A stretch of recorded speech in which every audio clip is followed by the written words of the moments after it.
카리스마 정치의 종말, 정치 리더십의 부재. 2026년 4월, 대한민국 정치는 거대한 인물들이 사라진 진공 상태를 지나고 있습니다. 2025년 조기 대선의 거센 풍랑이 휩쓸고 간 자리에는 강력한 1인 천하의 잔영만이 남았을 뿐 갈등을 조정하고 미래를 설계하는 리더십은 보이지 않습니다. 과거 우리가 목격했던 한마디로 전국을 얼어붙게 하거나 녹이던 카리스마 정치의 유효기간은 이제 끝난 것일까요? 아니면 우리는 새로운 형태의 리더십을 맞이할 준비가 되지 않은 것일까요? 정치 리더십의 부재와 카리스마 정치의 종말에 대해 2026년의 시점에서 심층적으로 고찰해봅니다. 한때 한국 정치를 쥐락펴락했던 그 강력한 카리스마, 대체 어디로 사라진 걸까요? 그리고 리더십이 실종된 것만 같은 지금, 우리는 어떤 지도자를 기다리고 있는 걸까요? 오늘 이 시간에는 카리스마 정치는 정말 끝났는가? 이 근본적인 질문에 대한 답을 한번 파고들어 보겠습니다. 이 질문에 답하기 위해서 우리 좀 특별한 상상으로 한번 들어가 볼까요? 자, 눈을 감고 한번 상상해 보세요. 지금은 2026년 4월입니다.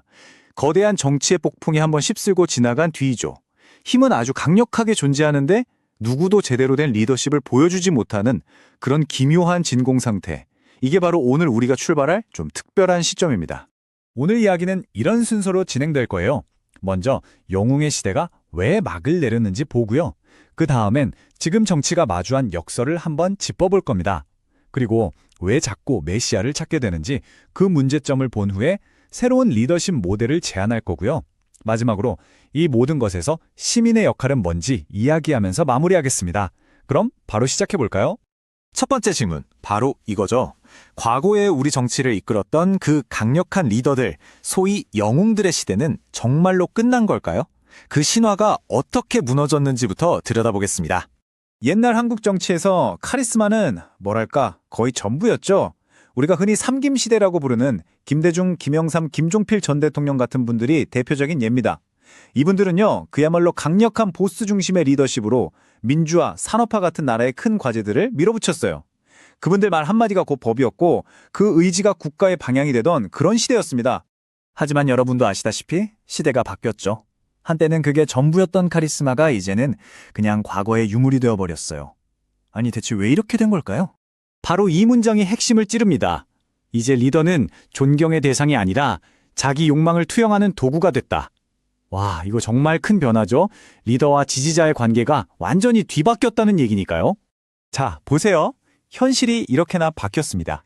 정치인들은 이제 무슨 대단한 영웅이 아니에요. 그냥 우리 스마트폰 알고리즘이 추천해주는 컨텐츠가 된 거죠. 모든 게 실시간으로 다 보이니까 신비감 같은 건 사라진 지 오래고요. 결국 진짜 리더십이 있어야 할 그 자리에 이제는 팬덤의 명령이 떡하니 자리 잡게 된 겁니다. 주객이 전도된 거죠.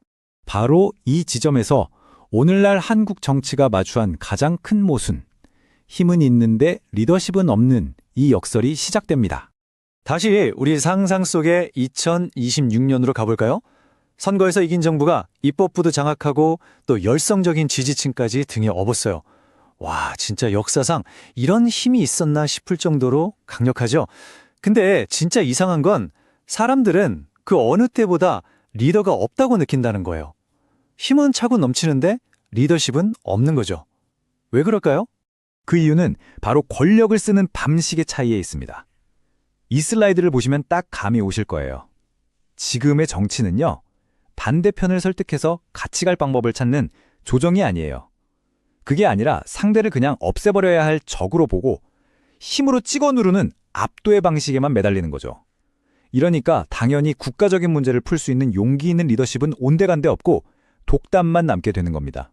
자, 그럼 카리스마 정치가 왜 끝났는지 그 구조적인 원인을 이 표로 한번 깔끔하게 정리해 볼게요. 첫째, 디지털 시대잖아요. 모든 게 실시간으로 중계되니까 리더의 신비감 같은 게 싹 사라졌어요. 권위가 무너진 거죠. 둘째, 사회가 너무 복잡해졌어요. 예전처럼 다 같이 잘 살아보세 같은 큰 구호가 안 먹히고 각자 자기 이익이 더 중요해진 거예요. 그리고 마지막, 이게 진짜 재밌는 부분인데 이제는 팬덤이 리더를 압박해요. 우리 리더는 이렇게 해야 돼 하고요. 거꾸로 된 거죠. 그러다 보니 리더십은 점점 더 자극적으로 변하고 포퓰리즘이 판을 치게 되는 겁니다. 리더십이 이렇게 텅 비어버리니까 사람들은 자꾸만 밖에서 구원자를 찾게 됩니다. 바로 메시아를 기다리는 정치가 시작되는 거죠. 윤석열, 한동훈, 이준석, 조국, 지난 몇 년 동안 우리 정치판을 뜨겁게 달궜던 이름들이죠. 이분들의 공통점이 뭘까요? 맞습니다. 모두 기존 정치 문법과는 다른 외부에서 온 강력한 카리스마를 보여줬다는 점이에요. 근데 그 결과는 늘 비슷하지 않았나요? 메시아처럼 화려하게 등장해서 우리 편 지지층은 열광시키지만 그럴수록 반대편과의 골은 더 깊어지죠. 결국 구원자로 왔다가 분열의 아이콘이 돼서 사라집니다. 이 패턴이 계속 반복되니까 대중은 이제 리더십 그 자체에 대해 깊은 냉소감만 갖게 되는 거예요. 또 저러네 하면서요. 자, 그럼 이제 어떻게 해야 할까요? 과거의 카리스마도 안 되고 외부에서 온 메시아도 결국 실패한다면 우리한테 필요한 리더십은 대체 뭘까요? 여기서 바로 지휘자 모델이라는 새로운 아이디어가 나옵니다. 이 한 문장에 모든 걸 말해줍니다. 이제 나를 따르라고 소리치는 시대는 끝났습니다. 그럼 지휘자형 리더십이 뭐냐? 말 그대로 오케스트라의 지휘자를 떠올리시면 돼요. 각자 다른 소리를 내는 수많은 악기들을 조율해서 하나의 아름다운 하모니를 만들어내는 역할. 내 말 들어 하고 명령하는 게 아니라 전체가 조화를 이루도록 이끄는 능력. 바로 그겁니다. 이 지휘자형 리더십에는 아주 중요한 세 가지 기둥이 있어요. 첫째, 갈등을 혐오로 풀지 않고 제도 안에서 관리하는 능력. 둘째, 멋진 이미지가 아니라 인공지능이나 기후변화 같은 진짜 어려운 문제들에 대한 전문성으로 인정받는 권위.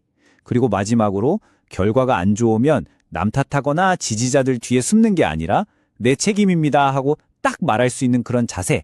이 세 가지입니다. 하지만 이런 리더가 하늘에서 뚝 떨어지진 않겠죠. 결국 좋은 리더는 우리 시민들이 만드는 겁니다. 카리스마 시대가 끝났다고 해서 너무 비관적으로만 볼 필요는 없어요. 오히려 이건 한 명의 영웅한테 모든 걸 맡기던 좀 미성숙했던 정치가 이제는 제대로 된 시스템의 정치로 나아가는 아주 긍정적인 신호일 수도 있습니다. 일종의 성장통 같은 거죠. 여기서 이 문장이 정말 뼈아프게 다가옵니다. 우리가 보고 싶은 것만 보려고 하면 정치인은 리더가 되는 게 아니라 우리 입맛에 맞는 광대가 될 뿐이다. 리더가 없다고 정치인들만 탓할 게 아니라는 거죠. 바로 우리 스스로가 어떤 리더를 원하고 어떤 리더를 만들어내고 있는지 돌아봐야 한다는 아주 중요한 메시지입니다. 그래서 오늘 여러분께 던지는 마지막 질문은 이겁니다. 한 명의 영웅이 모든 걸 해결해주던 시대는 이제 정말 끝났습니다. 그렇다면 이제 우리 사회는 어떤 지휘자를 원하고 더 중요하게는 우리 스스로는 어떤 오케스트라의 단원이 되고 싶은 걸까요? 그 답은 다른 누구도 아닌 바로 우리 자신에게 달려있을 겁니다. 카리스마 정치의 종말은 슬퍼할 일이 아닙니다. 그것은 우리가 1인 영웅주의라는 유치한 단계를 지나 보다 성숙한 시스템의 정치로 나아가는 성장통이어야 합니다. 리더십의 부재를 정치인 개인의 탓으로만 돌리는 것도 비겁한 일입니다. 우리가 보고 싶은 것만 보고 듣고 싶은 것만 듣는 한 정치인은 우리 입맛에 맞는 광대가 될 뿐 리더가 될 수 없습니다. 2026년 6월 지방선거는 우리 사회가 어떤 리더십을 원하는지를 증명하는 자리가 될 것입니다. 단 한 명의 천재가 나라를 구하는 시대는 지났습니다. 이제는 서로를 견디며 대안을 찾는 시민들의 리더십이 정치를 구원해야 할 때입니다.